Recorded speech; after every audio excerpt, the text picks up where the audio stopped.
माता की जय। राम राम, प्रणाम स्वीकार कीजिए।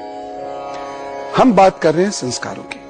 हमने 8 संस्कार कल समझे, 8 अब समझेंगे। किसी का भाग्य उसका बहुत साथ देता है, जबकि किसी का भाग्य बिल्कुल रूठा रहता है। किसी के बड़े बड़े काम चुटकियों में हो जाते हैं, किसी को छोटे छोटे कामों के लिए संघर्ष उसे गुजरना पड़ता है। क्यों?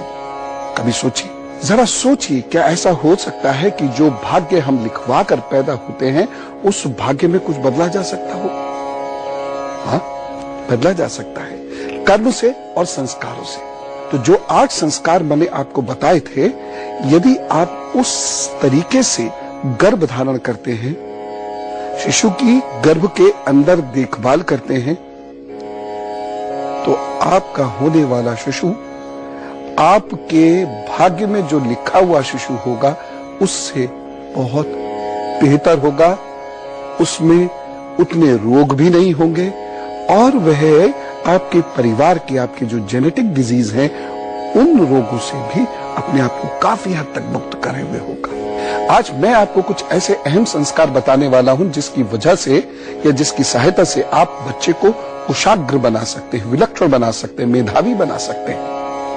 तो गौर से सुनिए। 9वां संस्कार, 9वां संस्कार है कर्णवेद, यानी कान छिदाने की परंपरा। आप बच्चे को कुशाग्र बना सकते हैं, विलक्षण बना सकते हैं, मेधावी बना सकते हैं। तो गौर से सुनिए। 9वां संस्कार, 9वां संस्कार है कर्णवेद, यानी कान छिदाने की परंपरा।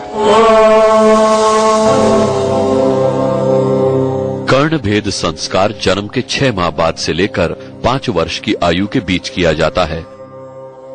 मस्तिष्क मजबूत होता है तथा बोलने की समस्याओं का निदान भी होता है। मेडिकल साइंस भी इसे मानता है।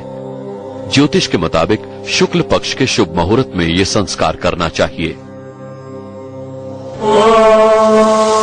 अब बारी है 10वें संस्कार की। यह संस्कार सबसे महत्वपूर्ण संस्कारों में से एक है। कर्णवेद संस्कार के बाद तुरंत ही इसको करने का प्रावधान है और यह संस्कार है यज्ञोपवीत संस्कार। इसे उपनयन संस्कार नाम से भी हम जानते हैं। अब ये क्या होता है बताता हूं। उप यानी पास और नयन यानी ले जाना, अर्थात गुरु के पास ले जाने को ही मूलतः उपनयन संस्कार कहते हैं। इसमें बाल यानी बच्चे को जनेऊ पहनाकर गुरु के पास शिक्षा अध्ययन के लिए ले जाया जाता था। अब जनेऊ क्या होता है सारे लोगों ने सुना, लेकिन समझा बहुत कम लोगों ने होगा, है ना? मैं बताता हूं जनेऊ क्या है। जनेऊ में 3 सूत्र होते हैं। ये 3 देवता ब्रह्मा, विष्णु, महेश के प्रतीक हैं। फिर हर सूत्र के 3-3 सूत्र होते हैं। ये सब भी देवताओं के प्रतीक हैं। जनेऊ धारण करने के कई लाभ हैं। मलमूत्र विसर्जन के पूर्व जनेऊ को कानों पर कसकर 2 बार लपेटना पड़ता है। इससे कान के पीछे की 2 नसें, जिनका संबंध पेट की आंतों से होता है, आंतों पर दबाव डालकर उनको पूरा खोल देती हैं, जिससे मल विसर्जन आसानी से हो जाता है तथा कान के पास ही एक नस से मलमूत्र विसर्जन के समय कुछ द्रव्य विसर्जित होता है। जनेऊ उस वेग को रोक देता है, जिससे कब्ज, एसिडिटी, पेट रोग, गुप्त रोग, रक्तचाप, हृदय के रोगों सहित अन्य संक्रमण रोग नहीं होते। जनेऊ का सबसे ज्यादा लाभ हृदय रोगियों को होता है। अब मैं आपको विद्यारंभ, केशांत और समावर्तन संस्कार के बारे में बताता हूं। यह तीनों ही संस्कार विद्या से जुड़े हुए हैं, जिसे हम आजकल की भाषा में कहते हैं ग्रेजुएट।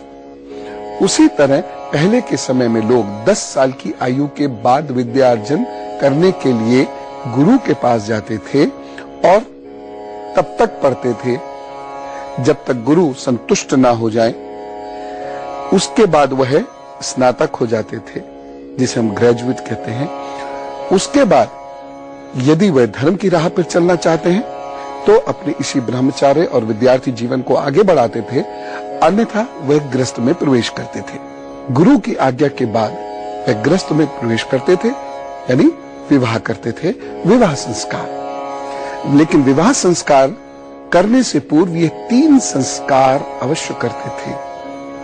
तो इन तीनों ही संस्कारों को एक साथ समझ लेते हैं। उसके बाद इसका आज के समय में खास आपके लिए क्या प्रयोग है वह बताऊंगा। विद्यारंभ संस्कार। शिक्षा का शुरू होना ही विद्यारंभ संस्कार है। गुरु के आश्रम में भेजने से पहले अभिभावक अपने पुत्र को अनुशासन के साथ आश्रम में रहने की सीख देते हुए भेजते थे। केशांत संस्कार। इसका अर्थ है केश यानी बालों का अंत करना, उन्हें समाप्त करना। विद्या अध्ययन से पूर्व भी केशांत किया जाता है। मान्यता है गर्भ से बाहर आने के बाद बालक के सिर पर माता पिता के दिए बाल ही रहते हैं। इन्हें काटने से शुद्धि होती है। शिक्षा प्राप्ति से पहले शुद्धि जरूरी है ताकि मस्तिष्क ठीक दिशा में काम करे। समावर्तन संस्कार। इसका अर्थ है फिर से लौटना। आश्रम में शिक्षा प्राप्त के बाद फिर दीन दुनिया में लाने के लिए ये संस्कार किया जाता था। यहाँ से शिक्षा के सिद्धांतों का प्रायोगिक स्वरूप सामने आता था। तो ये जो संस्कार है, इन संस्कारों से एक सामान्य सा बच्चा एक ज्ञानी पुरुष के रूप में परिणत हो जाता है। यानी उसका दिमाग अच्छा होता है, उसका मूड अच्छा होता है और समाज और परिवार के साथ उसका सामंजस्य अच्छा होता है।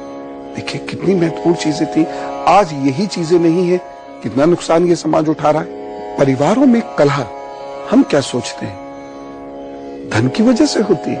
नहीं। मकान की वजह से होती है? नहीं। भूमि की वजह से होती है? नहीं। दिमाग की वजह से होती है, सोच और विचारों की वजह से होती है। विद्या आज हमारे लिए एक औपचारिक कार्य है, एक फॉर्मल सिस्टम है, फॉर्मल एजुकेशन ही इसे बोला जाता है। लेकिन उस युग में गुरु के सानिध्य में जो विद्या अर्जन होता था वही व्यक्ति के पूरे व्यक्तित्व का निर्माण करती थी। और आज की विद्या व्यक्तित्व का निर्माण नहीं करती, केवल विद्यार्थी को कुछ सूचनाएं देती है, हम उसी को ही योग्यता समझते हैं। हमें जीवन जीने की कला तो नहीं आती। हाँ, हम कुछ पढ़ लिख लेते हैं और नौकरी कर लेते हैं, ये विद्या थोड़ी है, ये तो सूचनाएं हैं। तो इन तीनों संस्कारों से एक उत्तम और श्रेष्ठ व्यक्तित्व की उत्पत्ति होती थी, जिसको समाज की समझ होती थी, जिसको रिश्तों की समझ होती थी, जो ईश्वर के मार्ग से हटता नहीं था। ईश्वर का भय उसके मन में होता था कि मैंने यदि पाप कर्म किया, यदि मैंने परिवार में अपने दायित्वों का निर्वहन सही नहीं किया तो मैं दंड का भागी होऊंगा। यही गुरु की महत्ता थी कि वह आपके पूरे व्यक्तित्व का निर्माण कर देता है। यही हमारे शास्त्रों का मूल कार्य है, जिन्हें हम धर्मशास्त्र कहते हैं। वह मूलतः जीवन सिखाने के शास्त्र है। अब जीवन का 14वां और सबसे महत्वपूर्ण संस्कारों में से एक विवाह का संस्कार। किसी दिन विवाह के ऊपर मैं आपको विशेष बातें बताना चाहता हूं, क्योंकि मेरे लिए परिवार की मजबूती बहुत महत्वपूर्ण है। जो परिवार मजबूत नहीं होगा, वहां खुशियां नहीं होंगी, वो व्यक्ति भी टूट जाएगा, वह समाज भी टूट जाएगा। और देखिए, हमने भारतीय विधाओं को, भारतीय ऋषियों और मनीषियों की, विद्वानों की वाणी को जीवन में उतारा नहीं, समझा ही नहीं, तो उतारेंगे कैसे? इसीलिए हर घर में कला, चिंता, परेशानियां और रोग हैं कि नहीं? बताइए, हैं कि नहीं? भविष्य को लेकर असुरक्षाएं बताइए, हैं कि नहीं? है ना? इसको खत्म आप अपने ज्ञान से और अपने कर्म से ही कर सकते हैं। बता मैं दूंगा, जीवन में आप उतारेंगे। इन संस्कारों में बड़े गुण रहस्य छुपे हुए होते हैं। इसलिए विवाह को लेकर बहुत गंभीर रहिए। विवाह एक धार्मिक कार्य है, बेहद पवित्र कार्य है। मैं बहुत डिटेल से आपको इसके बारे में बताऊंगा। आज सिर्फ एक छोटा सा निवेदन ये कर रहा हूं कि विवाह को मौज मस्ती का कार्य बनाकर ही मत छोड़ दीजिए, वह भी कीजिए, लेकिन मर्यादाओं के अंदर, अन्यथा विवाह में परेशानियां आएंगी। विवाह संस्कार यानी विशेष रूप से वहन यानी ले जाना। विवाह का अर्थ है पुरुष द्वारा स्त्री को विशेष रूप से अपने घर ले जाना। ये धर्म का साधन है। दोनों साथ रहकर धर्म का पालन के संकल्प के साथ विवाह करते हैं। विवाह के द्वारा सृष्टि के विकास में योगदान दिया जाता है। इसी से व्यक्ति पितृ ऋण से मुक्त होता है। 15वां संस्कार होता है विवाहाग्नि संस्कार। इसमें विवाह के पहले तक पिता द्वारा जलाई गई अग्नि में आहुति दी जाती थी। विवाह के साथ ही व्यक्ति स्वयं अपनी अग्नि घर में प्रज्वलित करता था। पति पत्नी दोनों सुबह, दोपहर और शाम को इसमें घी और दूध की आहुति देते थे। विवाह के बाद अपनी अलग अग्नि जलाने का अर्थ है अपना अलग चूल्हा करना, यानी अपनी जिम्मेदारियां स्वयं उठाना। हमारे जीवन का 16वां और बड़ा महत्वपूर्ण और सबसे महत्वपूर्ण संस्कार है इस संसार से विदाई का संस्कार, अंत्येष्टि का संस्कार, अंतिम संस्कार है। आप सोचते होंगे कि जब भी मृत्यु की बात आती है मैं मुस्कुराने लगता हूं, जैसे कि मैं किसी उत्सव की बात कर रहा हूं। मुझे मालूम है जीवन का सबसे बड़ा उत्सव मृत्यु है। मुझे इससे भय नहीं लगता और इससे किसी को डरना भी नहीं है, क्योंकि ये ही अवश्यंभावी है, ये तो आएगी आएगी। परिग्रह संस्कार भी इसको कहते हैं। आत्मा में अग्नि का आधान किया जाता है, अग्नि परिग्रह है। धर्मशास्त्रों की मान्यता है कि मृत शरीर की विधिवत क्रिया करने से जीव की अतृप्त वासनाएं शांत हो जाती हैं। हमारे शास्त्रों में बहुत ही सहज ढंग से इस लोक के बारे में और परलोक के बारे में बताया गया है। जब तक कोई जीव शरीर धारण कर इस लोक में निवास करता है तो वह विभिन्न कर्मों से बंधा रहता है। प्राण छूटने पर वह इस लोक को छोड़ देता है। उसके बाद वह विभिन्न लोकों में जाता है, और यदि उसके पाप कर्म नहीं है और वो सत्कर्मी था तो उसको मोक्ष या निर्वाण की प्राप्ति होती है। मनुष्य अपने कर्मों के अनुसार फल भोगता है। इसी पर यही कल्पना है कि हमारे शास्त्र दो बातें कहते हैं। एक तो जीवन जियो उस तरह से जियो जिस तरह से आपका धर्म कहता है, और दूसरी बात कि जब जीवन पूर्ण हो जाता है, आत्मा इस शरीर को छोड़ देती है, तो जो बाकी लोग हैं आपके पीछे, वह आपके पंच तत्वों को पूरी क्रियाओं के साथ, विधियों के साथ इस पंच तत्व में इस प्रकार विलीन कर दें कि आपकी आत्मा को तृप्ति और शांति प्राप्त हो। अंत्येष्टि संस्कार का अर्थ है अंतिम यज्ञ। आज भी शव यात्रा के आगे घर से अग्नि जलाकर ले जाई जाती है। इसी से चिता जलाई जाती है। मृत्यु के साथ ही व्यक्ति स्वयं इस अंतिम यज्ञ में होम हो जाता है। हमारे यहाँ अंत्येष्टि को इसीलिए संस्कार कहा गया है कि इसके माध्यम से मृत शरीर नष्ट होता है। इससे पर्यावरण की रक्षा होती है। और अब बात करते हैं स्वास्थ्य पर्व की। स्वास्थ्य की बातों को जरा ध्यान से सुना कीजिए, क्योंकि हमारे महान ऋषि मुनियों ने हमारे आसपास की चीजों का गहन अनुसंधान करके ये सारे सूत्र हमें दिए।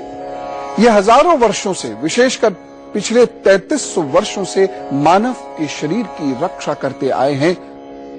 ये छोटे छोटे उपाय, ये छोटी छोटी वस्तुएं हमें बहुत बड़े बड़े रोगों से और रोगों के खतरों से बचा सकती हैं। ये आज भी उतने ही प्रासंगिक हैं जितने 5000, 8000, 10,000 वर्ष पूर्व थे, लेकिन हमने इन पर ध्यान नहीं दिया। ध्यान क्यों नहीं दिया? आत्मविश्वास नहीं, विश्वास नहीं अपने देश की महान परंपरा पर। इसलिए हमने इन पर ध्यान न देकर कुछ रासायनिक दवाइयों पर ध्यान देना शुरू कर दिया कि वह ठीक करती। हम भूल गए कि रोग को होने ही नहीं देना चाहिए।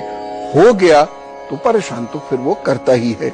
और आयुर्वेद का सिद्धांत यह है कि आपकी आयु गुणवान हो, यानी जितने दिन भी हमें आपको जीना है, हम ठसक के जिए, गुणों के साथ जिए।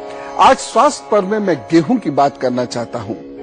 मैं तो गेहूं को ईश्वर का निजी आहार मानता हूं, क्योंकि यह वास्तव में संजीवनी बूटी का कार्य करता है। इसका सेवन हमारा तन और मन दोनों ठीक करता है। भोजन एक ऐसी दवा है, एक ऐसी औषधि है जो तन के साथ मन को भी ठीक करती है। और यही भारत की इस विश्व को बहुत बड़ी देन है।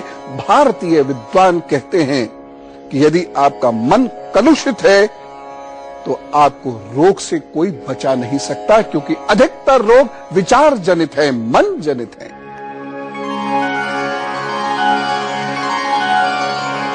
चिकित्सा विज्ञान में पथरी के लिए भी गेहूं अचूक दवा माना जाता है। गेहूं के पौधों का रस पीने से डिप्रेशन और हड्डियों की कमजोरी दूर होती है और पीलिया, मधुमेह, गठिया और बवासीर के मरीजों के लिए ये अद्भुत दवा का कार्य करती है। इसके सेवन से कैंसर के रोगी को भी बचाया जा सकता है। गेहूं के पौधे में मैग्नीशियम की अधिकता होती है। ये जब हमारे रक्त में मिलता है तो हमारे शरीर की नाड़ियों का शोधन करता है, जिससे हमें रोगों से लड़ने की असीम शक्ति प्राप्त होती है। इसीलिए इसे जीवनदायिनी पौधा कहा जाता है। अब पथरी को गलाने का एक उपाय आपको बताता हूं। यह लिखा हुआ है, वर्णित है, विद्वानों के द्वारा इस बात को कहा गया है, लेकिन इसका प्रयोग आप चिकित्सा निर्देशन में कीजिएगा। जिनको भी पथरी की समस्या है वह 250 ग्राम गेहूं और 250 ग्राम चने को 5 गिलास पानी में उबाले और तब तक उबाले जब तक ये 3 गिलास ना रह जाए। फिर इसे छानकर दिन में 3 बार पिए। छोटी मोटी पथरी तो यूं गल जाती है, ऐसा विद्वान कहते हैं, लेकिन मैं पुनः कहता हूं, दवा सदैव चिकित्सा निर्देशन में लेनी चाहिए। स्वस्थ रहना ही ईश्वर का सबसे बड़ा वरदान है, तन से भी और मन से भी। देखिए, यहां पर एक बहुत बड़ा फर्क है जो मैं आपके सामने स्पष्ट करना चाहता हूं। भारतीय परंपराओं में तन और मन दोनों की शुद्धता, स्वस्थ रहना ही ईश्वर का सबसे बड़ा वरदान है, तन से भी और मन से भी। देखिए, यहां पर एक बहुत बड़ा फर्क है जो मैं आपके सामने स्पष्ट करना चाहता हूं। भारतीय परंपराओं में तन और मन दोनों की शुद्धता और दोनों से स्वास्थ्य बनता है। हां, आजकल वर्ल्ड हेल्थ ऑर्गेनाइजेशन भी ऐसा मानने लगी है। अच्छा स्वास्थ्य ईश्वर का एक बहुत बड़ा वरदान है। ईश्वर स्वयं चाहते हैं कि हम स्वस्थ रहें, इसलिए उन्होंने हमारे आसपास ऐसी वस्तुएं बनाई जिसका सेवन करके हम स्वस्थ रह सकते हैं, खुश रह सकते हैं। बस आवश्यकता है आवश्यक ज्ञान अर्जन की। ज्ञान अर्जन आप कर रहे होंगे, मुझे पूरी उम्मीद है। आपको यह ज्ञान अर्जित भी करना है और लोगों में बांटना भी है, तब भारतीयता फैलेगी, भारतीय संस्कृति का वैज्ञानिक प्रभाव फैलेगा। भारतीय इतिहास के बारे में प्रामाणिक चर्चाएं होंगी, ये बेहद आवश्यक है। बच्चों और युवाओं ने जिस तरीके से प्रश्न किए हैं वह अपने आप में आह्लादित करने वाला है, उत्साहवर्धक है। मैं चाहता हूं प्रश्न हो, आप खूब प्रश्न कीजिए और लोगों से पूछिए, उनको भी कहिए वह भी प्रश्न करे। कहीं ना कहीं किसी न किसी प्रकार से मैं आपके प्रश्न का उत्तर अवश्य दूंगा। मुझे अच्छा लगेगा नाम और पते के साथ यदि प्रश्न और सुझाव आप भेजते हैं। यदि इन संस्कारों को अब आप दोबारा सोचेंगे तो कहेंगे कि हाँ, कितना बड़ा विज्ञान था जो हम शब्द ना समझने की वजह से इसको समझ ही नहीं रहे।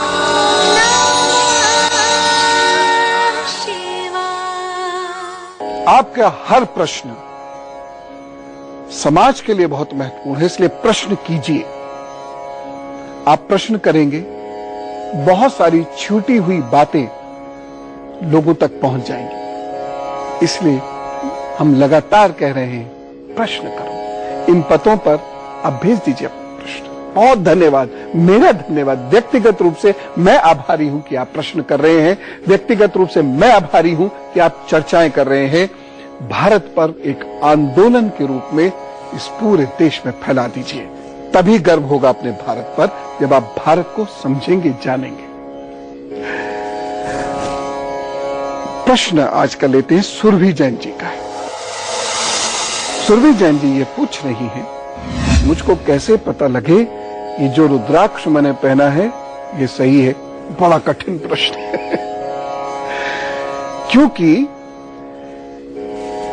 जो नकल करते हैं वो भी बड़े तेज दिमाग के लोग होते हैं। बस दिमाग चलता नकारात्मक रास्ते पर है, इसलिए हर वो चीज जो असल रुद्राक्ष में है वो उकेर देते हैं। लेकिन रुद्राक्ष में एक खास मैग्नेटिक इफेक्ट होता है। मैग्नेटिक इफेक्ट के चलते यदि उसके इर्द गिर्द यदि चुंबक रखी जाए तो रुद्राक्ष में मूवमेंट आएगा।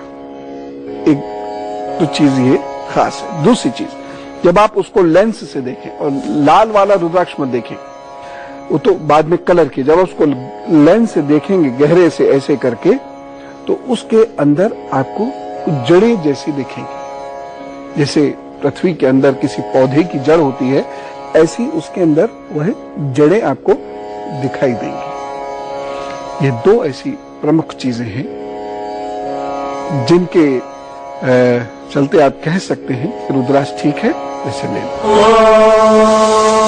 इन 2 दिनों में हमने बात की संस्कारों की, ये सुनने और समझने और मनन करने की, साथ ही साथ जीवन में उतारने की क्रिया भी है। यदि इन संस्कारों को अब आप दोबारा सोचेंगे तो कहेंगे कि हाँ, कितना बड़ा विज्ञान था जो हम शब्द ना समझने की वजह से इसको समझ ही नहीं रहे थे। संस्कारों को जीवन में उतारेंगे, उतारना पड़ेगा यदि अच्छा जीवन चाहिए तो। बहुत सारी और बातें नियमित रूप से करते रहेंगे। बस आप प्रश्न जरूर उठाइएगा, प्रश्न जरूर करिएगा, मुझ तक प्रश्न जरूर भेजिएगा। कल पुनः मुलाकात होगी। तब तक क्या कहना है? भारत माता की जय।